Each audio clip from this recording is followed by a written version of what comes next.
აი ისიც მათე კობახიძე დიდი გამარჯვება. მათე კობახიძის ისტორია ავტოსპორტში 9 წლის ასაკიდან იწყება. ეს ის პერიოდია, როცა ბევრი მხოლოდ ოცნებას იწყებს, თუმცა მათეს შემთხვევაში მოვლენები ძალიან სწრაფად განვითარდა. სულ რაღაც 1 წელიწადში 10 წლის ასაკში მან შეძლო მინიმაქსის კლასში გამარჯვება და საქართველოს ჩემპიონის ტიტულის მოპოვება. ეს იყო პირველი სერიოზული განაცხადი, რომელსაც მალევე მოჰყვა საერთაშორისო ასპარეზი. 2022 წლიდან მათემ აქტიურად დაიწყო ევროპულ ტრასებზე რბოლა, კერძოდ ბალტიისპირეთში. 2024 წელს კი მისი კარიერა ახალ საფეხურზე ავიდა, როდესაც ის ბრიტანული გუნდის რიგებში ჩაირიცხა. სწორედ ამ პერიოდში ლეგენდარულ ბელგიურ ავტოდრომზე ევროპის ბრინჯაოს მედალი მოიპოვა. ეს არ იყო მხოლოდ პრიზი, ეს იყო დასტური იმისა, რომ ქართველ პილოტს ევროპის წამყვან ავტოდრომებზე კონკურენციის გაწევა შეეძლო. 2025 წელი კი კიდევ უფრო დატვირთული გამოდგა. ბენილუქსის ქვეყნები, ამერიკის თასი და საერთაშორისო არენაზე პოზიციების გამყარება.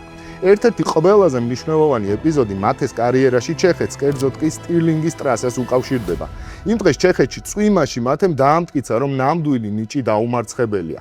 სწორედ ამ რბოლამ აჩვენა მისი მებრძოლი ხასიათი, რამაც საბოლოოდ ბრიტანეთის ფორმულა 4-ის კარი გაუღო. დღეს მათე 15 წლისაა. ისტორიაში პირველად საქართველოს სახელი ბრიტანეთის ფორმულა 4-ში გაჟღერდება.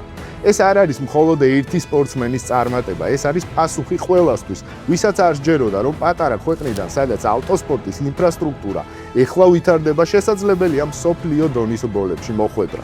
ახლა კი მათე ემზადება დონინგტონ პარკისთვის. გეცოდინებათ, რომ ეს არ არის უბრალოდ ტრასა, ეს არის ბრიტანული ავტოსპორტის გული.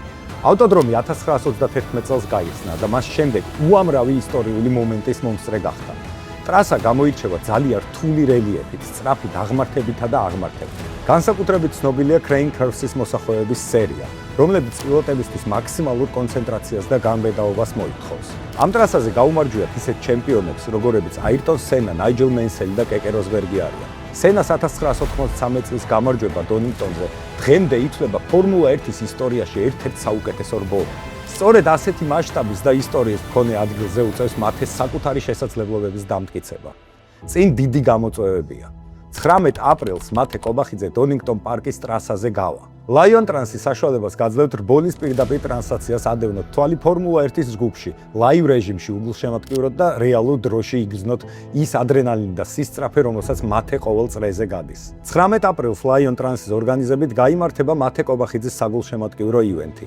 ივენთზე დასწრებისთვის დაგვიტოვე კომენტარი და გადააზიარე ვიდეო. ჩვენ კი 17 აპრილს შემთხვევითობის პრინციპით ავარჩევთ გამარჯვებულებს. დაელოდეთ თარიღს, რომელიც შეიძლება ქართული ავტოსპორტის ისტორიაში ოქროს ასოებით შევიდეს.